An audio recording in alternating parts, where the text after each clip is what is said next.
Sorry, I don't have any cool toys to play with. So you're just stuck with hearing me talk, so I apologize for that.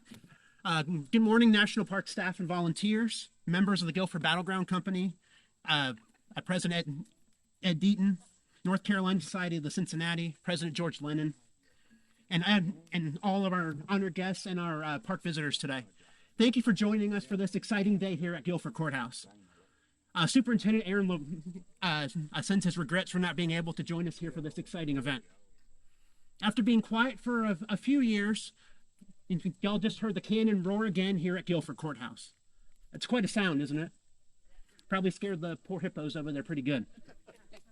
National Park Service prides itself on the many successful partnerships that it has with a variety of agencies across our great country. These agencies provide valuable support for the National Park Service to carry out its mission of protecting our nation's special places and sharing our most important stories. And that's what brings you all here today. Guilford Courthouse National Military Park is a special site that commemorates that pivotal story of this battle of the American Revolution. Continental soldiers, as well as local and state militia, stood their ground against the strongest and best equipped army in the world. Even though this battle is considered an American defeat, it started the British Army on its road to surrender at Yorktown just 7 months after the battle here. Today, the National Park Service continues the telling of that story in a powerful way through this bronze 6-pounder cannon. It's going to allow visitors to the park to get a glimpse of 18th century battle tactics as well as different weapons used during that era. It's one thing for us to talk about how these guns were fired, but to actually see these fired is just a whole different way of learning about them. And this cannon's going to be a part of our interpretive programs here for many, many years to come. On behalf of the superintendent and the staff and volunteers of Guilford Courthouse and all of our honored guests, we'd like to thank the Guilford Battleground Company, as well as the North Carolina Society of Cincinnati, for their donation and their efforts for this new park cannon. Huzzah! So now I want to turn the floor over to the president of the Guilford Battleground Company, Mr. Ed Deaton.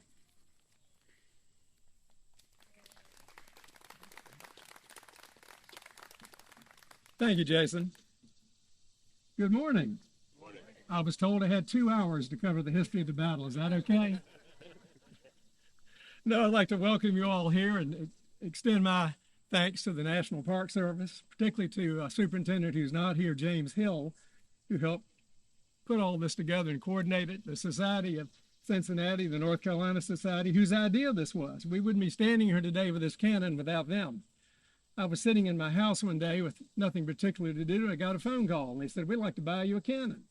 After I got it back up off the floor, having fallen out of the chair, I said, "That's a great idea." And from there, it sort of morphed. And we were able to do a collaborative effort and buy this gun, which is not cheap. If you ever want to buy a cannon, you better get a lot of money. But this cannon for interpretive programs are exactly what we need. The Guilford Battleground Company, if you don't know who we are, we're the support group for the park. The original Guilford Battleground Company, which was formed in 1886, is the reason this park exists. They actually bought the land. We're the third iteration of the Battleground Company, and we were formed in 1986, surprisingly. And our original founder, Judge Shank, the reason this whole thing got snowballed or became a park was he was riding out here one day after having lost a local election. And he looked, and it was a soggy morning, and he didn't see anything out here that said there'd been a battle fought here. So he wrote to a friend, and he said, "I resolved then and there to do everything in my power to make sure that the events that happened here did not recede into oblivion." I always like that phrase. And we've taken that to heart. Our job is to protect this park, to promote this park, and to preserve this park. Living history is a major form of interpretation. It gets your attention. Living history is what gets that 6 or 8-year-old boy or girl to go, "Wow." And when this cannon shoots, they really go, "Wow." And it brings them in. It's the perfect hook. And our folks here do it very well. And I also thank our volunteers, because they're what really make this park go. So, I'd like to thank also the members of the Battleground Company that contributed to this project. We do anything we can to support this park and its programs. It's a significant battlefield. It's one that often is not really emphasized as it, I think, should be in the history books. After all, events here eventually will lead to Yorktown, and we all know what happened after Yorktown. So this is a very significant battle. It's not as big as a Gettysburg. It's not like a Brandywine up north that was fought during the Revolution. It was a smaller battle, but it was an extremely significant battle.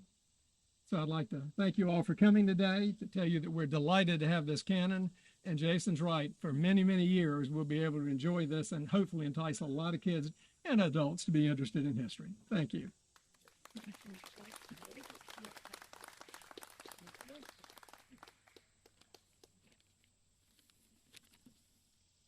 Welcome, patriots and friends of liberty. I'm George Lennon, the 32nd president of the North Carolina Society of Cincinnati. Special thanks to Aaron LaRocca, superintendent, for hosting us and for not being here to share his COVID with us. Welcome, Jason. Aaron, stand in. And thanks also, Ed Deaton, head of the Guilford Battleground Company, for your remarks. Our member, Judge Frank Bullock, is a long-term member of the Battleground Company. We had a large group here in April for the dedication ceremony. So we had a nice ceremony, but we had no cannon. The wheels weren't ready. Now we have a cannon, so we're good to go. I want to recognize Stagg Madry, widow of our friend and member Randy Madry. Randy recognized the need for a cannon here, which could actually be safely fired. Imagine that.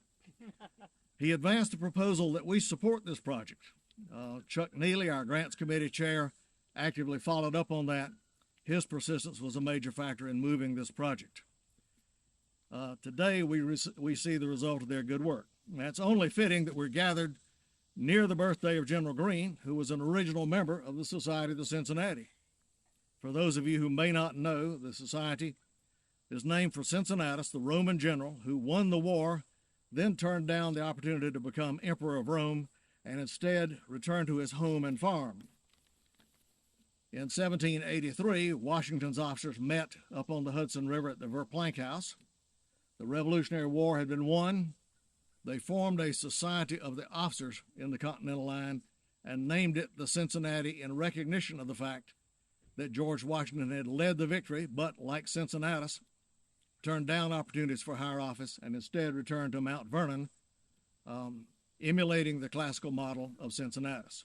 Washington became the first president of the society years before becoming president of our country. Today, our society has 13 original state members, plus the French, who saved our bacon, as you may recall. It's the nation's oldest hereditary military society. The members are literally descendants of Washington's officers in the Continental Line, and today our role is educational and charitable. Those who are members, please raise your hand and be recognized. Thank you. Now, we're pleased to join the National Park Service and the Guilford Battleground Company to commission this cannon to the service of our country and to commemorate the actions of our forefathers who secured for us our Constitution, the Bill of Rights, an independent Supreme Court, and a nation of free citizens. Let the cannon speak to celebrate the independence of the United States of America. Cannon crew, stand by.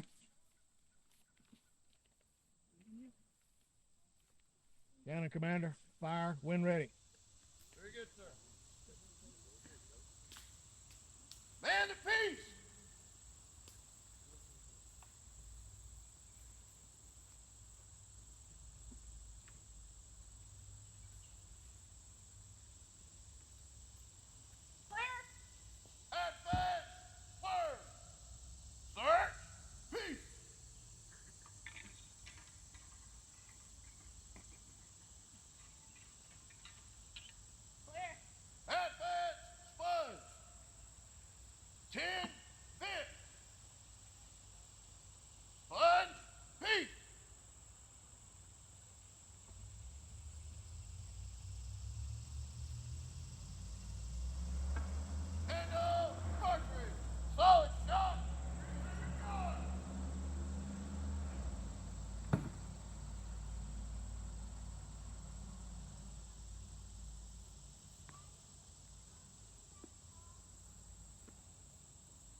with me. Lift up.